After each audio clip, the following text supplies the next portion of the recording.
네, 오늘은 농산물 상세 페이지를 만드는 방법에 대한 이야기를 드려볼까 합니다.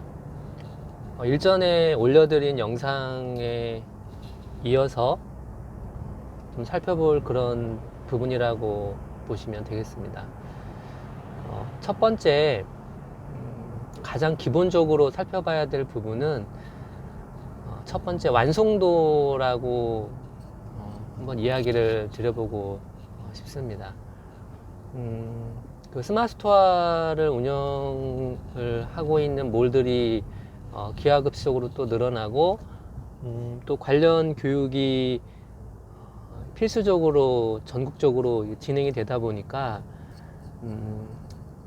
완성도가 굉장히 떨어지는 스토어가 상대적으로 이렇게 늘고 있는 그런 부작용이 있습니다. 어떻게 보면 이런 그 환경이 그 스토어를 오히려 이제 만듦으로 인해서 이제 독이 될 수 있는 그런 환경을 만들어줄 수 있는 측면도 없지 않아 있는 것이 아닌가라는 생각이 듭니다. 우연히 내 스토어에 방문한 고객에게 믿음이나 신뢰를 주지 못한다라면 다시 재방문을 유도한다라는 것은 매우 어렵기 때문에 스토어를 기본적으로 그 런칭하는 시점에는 상세 페이지에 대한 완성도가 기본적으로 갖추어졌을 때 그 시점에 대한 고려를 하는 것이 중요하지 않을까라는 그런 생각을 합니다. 물론 기존에 충성도 높은 고객층을 확보하고 있는 뭐 블로그라든가 뭐 아니면 SNS 같은 플랫폼을 가지고 있다라면 상세 페이지 충실도가 상대적으로 그리 높지 않더라도 기존에 형성되어 있는 신뢰를 기반으로 고객에게 구매를 연결할 수가 있지만 그렇지 않은 스마트 스토어인 경우에는 상세 페이지의 충실도나 완성도가 기본적으로 갖춰져야 될 필요성이 있지 않을까라는 그런 생각을 합니다. 그리고 두 번째는 시장에 대한 사전 벤치마킹이라는 그런 이야기를 드리고 싶습니다. 동일 상품군 대비 내 상품의 경쟁력이라는 것을 찾기 위해서는 여러 가지 측면으로 볼 수가 있겠죠. 가격적인 경쟁면 또는 뭐 품질, 포장 단위, 뭐 디자인, 컨셉, 기능성, 희소성, 뭐 이런 여러 가지 팩트들이 있을 수가 있겠는데요. 그런 것들을 더 효과적으로 소구하기 위해서는 기존에 판매되고 있는 상품군에 대한 컨셉을 충분히 분석하고 그 경쟁 구도 안에서 내 상품의 틈새 시장을 찾는 것이 중요하다고 볼 수가 있겠습니다. 뭐 예를 들면 선물이라는 그 어떤 상품의 컨셉에서도 여러 가지 컨셉을 잡을 수가 있겠죠. 뭐 예를 들어서 생일 선물, 아니면 뭐 결혼 기념일 선물, 어버이날 선물, 아니면 100일 선물, 굉장히 다양합니다. 뭐 그것처럼 농산물도 그 하나의 농산물의 관점을 어떻게 내가 매칭하느냐에 따라서 그에 매칭될 수 있는 소비층도 스펙트럼도 굉장히 다양해질 수 있기 때문에 그것을 찾는 어떤 포인트가 기존에 판매되고 있는 상품에 대한 시장성을 충분히 살펴볼 필요성이 있다라는 그런 이야기를 드리고 싶습니다. 그리고 세 번째는 그 상품 촬영에 대한 그런 부분입니다. 어디에서 상품 이미지 컨셉을 잡을 것인가에 대한 고민인데요. 스튜디오에서 담는 사진, 그 다음에 생산 현장에서 담는 사진, 뭐 굳이 어떤 것이 좋을까라고 묻는다라면 어느 정도 답은 나와 있지 않나라는 생각이 듭니다. 대부분 많은 그 포털이나 오픈마켓의 그 상품들을 들여다보면 스튜디오에서 이렇게 굉장히 고급스럽게 상품화가 되어 있는 것들로 구성되는 상세 페이지가 굉장히 많은데 그런 상품 페이지의 한 그 흐름이 있고, 그리고 농업 농촌 현장에서 담은 사진의 상품 컨셉이 또 한 주류를 가지고 있습니다.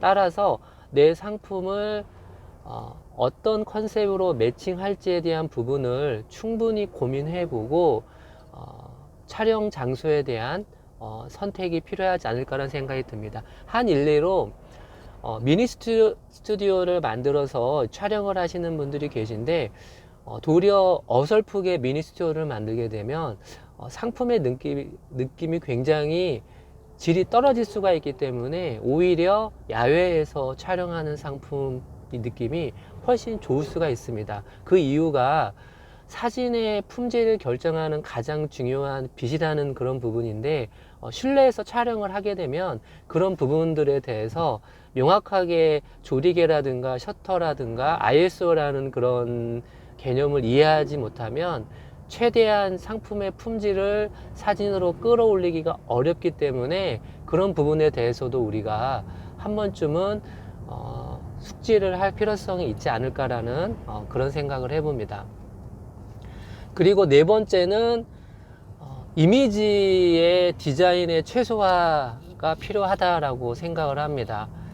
예전에는 그 디자이너가 굉장히 고도화된 디자인 툴을 이용을 해서 상세 페이지의 이미지를 만드는 것이 한 그 축을 만들었다라면, 요즘은 상세 페이지 이미지에 너무 많은 디자인을 하게 되면 오히려 상세 페이지에서 제공되어야 될 느낌이 디자인적인 요소에 가려져서 소구력이 떨어질 수가 있기 때문에, 하나의 사진의 하나의 장점, 하나의 사진의 하나의 경쟁력이 무엇인지를 소구하는 전략이 더 소비자들에게 신뢰와 공감을 줄 수 있기 때문에, 불필요한 디자인을 하는 것을 줄이는 것이 더 오히려 플러스적인 요소가 많다라고 생각을 합니다. 일례로 전달되어야 될 메시지가 있음에도 불구하고 이미지에 텍스트라든가 어떤 그라데이션 같은 효과를 넣게 되면 도리어 이미지에서 전달되어야 될 메시지가 전달되지 못하는 그런 부분이 비일비재하기 때문에, 불필요한 디자인을 하는 것을 줄이는 것이 더 오히려 장점으로 작용할 수 있다고 생각이 듭니다. 따라서 전달하고자 하는 내용이 있다라면 너무나 많은 이미지를 하나의 이미지로 콜라주화하는 것보다 분리해서 제공하는 것도 좋은 선택이 될 수 있다라고 생각이 들고요. 꼭 여러 이미지를 하나의 콜라주로 합칠 필요성이 있다라면 공통된 메시지를 주고자 하는 이미지라면 뭐 3컷 또는 5컷을 하나의 이미지로 만들어서 상세 페이지의 이미지로 활용하는 것이 좋다라는 생각을 합니다. 그리고 마지막으로 이미지 최적화라는 부분에 대한 부분입니다. 뭐 당연한 것처럼 이야기를 하는 분도 계시고, 그게 뭐 필요하냐라고 이야기를 하시는 분이 계신데, 블로그의 그 신뢰도의 로직을 보면 이미지에 기본적으로 그 페이지 구성 요소마다 제공되어야 될 권장 크기가라는 것이 있습니다. 예를 들면 스마트스토어 같은 경우는 대표 이미지와 추가 이미지의 가로 세로 픽셀이 640과 640으로 정의가 되어 있고, 그리고 추가 이미지는 9장으로 현재 업로드를 하게끔 되어 있습니다. 그리고 상세 이미지는 가로가 픽셀이 860으로 되어 있죠. 꼭 이것을 지켜야 될 필요성이 있냐라고 뭐 만약에 묻는다라면 꼭 지킬 필요성은 없겠지만, 860의 이미지로 작업할 수 있다라면 네이버에서 제한하고 있는 860의 권장 크기를 지켜주는 것이 좋다라고 생각을 합니다. 그래서 전체적으로 어떤 상세 페이지의 일관성이라든가 안정성이라든가, 또 스마트폰으로 봤을 때 이미지의 정렬, 텍스트의 정렬, 이런 것도 함께 고려를 했을 때 상세 페이지의 충실도와 완성도가 높아지게 되고, 그것이 나중에 쌓이게 되면 소비자들의 소구력을 높일 수 있는, 소비자에게 소구할 수 있는 감성적 지수가 높아질 수 있다라고 생각을 합니다. 상세 페이지는 소비자들을 설득할 수 있는 마법의 힘을 갖고 있기 때문에 그 안에 정성과 노력을 쌓는다라면 충분히 내 고객을 만들 수 있는 접점이 될 수가 있고, 그것으로 충성 고객을 만들 수 있는 시작이 될 수 있지 않을까라는 생각을 합니다.